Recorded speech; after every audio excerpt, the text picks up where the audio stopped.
힘들게 뛰고 나면 항상 그 고민 되시죠? 차가운 얼음물에 들어가야 하나? 아니면 그냥 가볍게 걸으면서 몸을 식혀야 하나? 오늘은요, 이 지긋지긋한 논쟁의 종지부를 찍기 위해서 과학적인 데이터를 가지고 어떤 회복법이 우리 러너들에게 진짜 최고의 선택인지 아주 명확하게 한번 파헤쳐 보겠습니다. 네, 바로 이 질문. 러너라면 누구나 한 번쯤은, 아니 아마 매번 훈련이 끝날 때마다 고민하는 바로 그 문제죠. 과연 정답이 있기는 한 걸까요? 지금부터 그 답을 찾아가 보겠습니다. 자, 오늘 우리가 함께 살펴볼 내용들인데요. 이 순서대로 따라오시다 보면 아마 여러분의 회복 루틴에 대한 생각이 싹 바뀔 수도 있습니다. 지금부터 데이터로 직접 확인해 보시죠. 자, 첫 번째 파트입니다. 이제 뭐 카더라, 통신이나 그냥 전통적으로 해왔던 방식 말고요. 진짜 과학적인 증거가 뭘 말해주는지 한번 제대로 들여다볼 겁니다. 우리가 보통 운동 끝나고 피곤하다 하잖아요. 이게 그냥 기분 탓이 아니라는 거죠. 우리 몸속에서는요, 근육이 미세하게 찌러지고 노폐물이 쌓이고 심장도 힘들고 아주 복잡한 일들이 벌어지고 있는 겁니다. 그렇기 때문에 회복도 과학적으로 접근해야 한다는 거죠. 자, 이제 오늘의 진짜 주인공들이 등판합니다. 가장 널리 쓰이는 두 가지 방법이죠. 차가운 물에 몸을 담그는 냉수 침지, 우리가 흔히 아이스베스라고 부르는 것과 가볍게 움직여주는 활동적 회복, 이 둘을 본격적으로 비교 분석해 보겠습니다. 한쪽은 일단 차갑게 해서 염증부터 누르는 거고, 다른 한쪽은 계속 움직여서 혈액순환을 시키자는 거죠. 와, 이건 뭐 철학 자체가 완전히 정반대잖아요. 과연 둘 중에 승자는 누가 될까요? 자, 이제부터가 진짜입니다. 뜬구름 잡는 얘기 말고요. 딱 데이터로, 숫자로 한번 이 논쟁을 끝내보겠습니다. 저희가 근거로 삼을 자료는요, 그냥 연구 하나가 아닙니다. 2000년부터 2024년까지 무려 24년간 진행된 55개의 아주 신뢰도 높은 연구들을 싹 다 모아서 분석한 왕 연구팀의 네트워크 메타 분석이라는 거예요. 그러니까 이 분야에서는 거의 끝판왕급 데이터라고 보시면 됩니다. 그럼 이 연구들에서 뭘 가지고 회복이 잘 됐다고 판단했을까요? 딱 세 가지 핵심 지표를 봤습니다. 첫째는 우리가 다음날 느끼는 아이고 삭신이야 하는 바로 그 근육통, DOMS고요. 둘째는 그래서 실제로 점프 같은 운동 능력이 얼마나 돌아왔나, JUMP. 그리고 마지막은 가장 객관적인 거죠. 혈액을 뽑아서 근육이 얼마나 손상됐는지 보는 수치, CK입니다. 자, 이 숫자, 바로 이 숫자에 집중해 주세요. 마이너스 1.45. 이게 무슨 뜻이냐? 냉수 침지를 했더니 근육통이 어마어마하게 줄었다는 겁니다. 통계적으로요, 이 표준화된 평균차 SMD라는 값이 0.8만 넘어도 와, 이거 효과 크다고 보거든요. 근데 1.45, 이건 뭐 거의 게임 체인저 수준의 효과라고 할 수 있는 거죠. 자, 이 표를 보시면 더 재밌는 사실을 알 수 있습니다. 모든 답이 여기에 있거든요. 단순히 차가운 물에 들어가는 게 다가 아니었어요. 목표에 따라서 최적의 온도와 시간이 달랐던 겁니다. 표를 한번 보세요. 근육통, 그러니까 DOMS를 줄이는 데는 11도에서 15도 사이에 견딜만하게 차가운 물이 제일 효과가 좋았어요.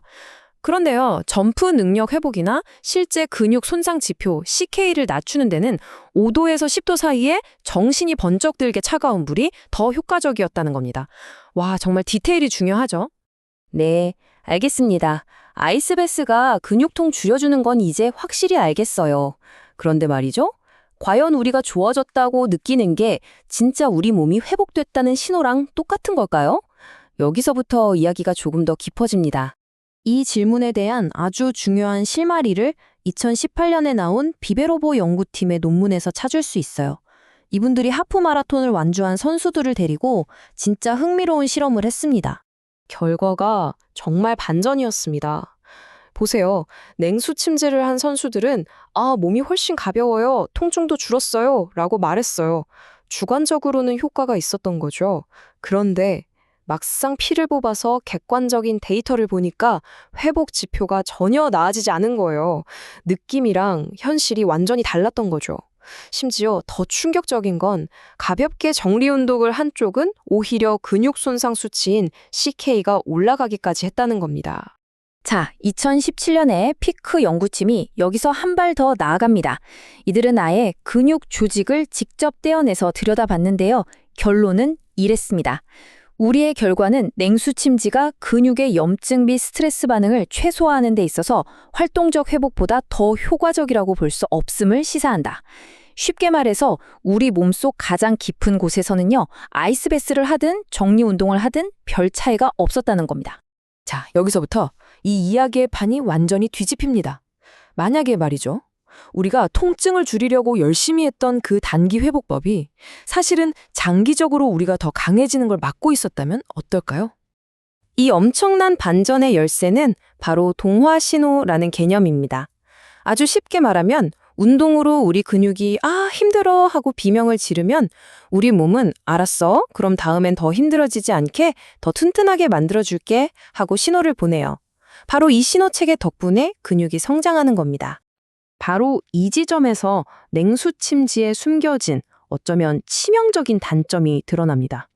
여러 연구들을 보면요. 냉수침지가 염증을 줄여주는 건 좋은데 바로 그 과정에서 근육 성장에 꼭 필요한 이 동화신호까지 약하게 만들어버린다는 거예요. 즉, 당장의 통증을 잡는 대신에 더 강해질 수 있는 장기적인 기회를 놓치게 될 수도 있다는 거죠. 이건 정말 엄청난 트레이드오프입니다.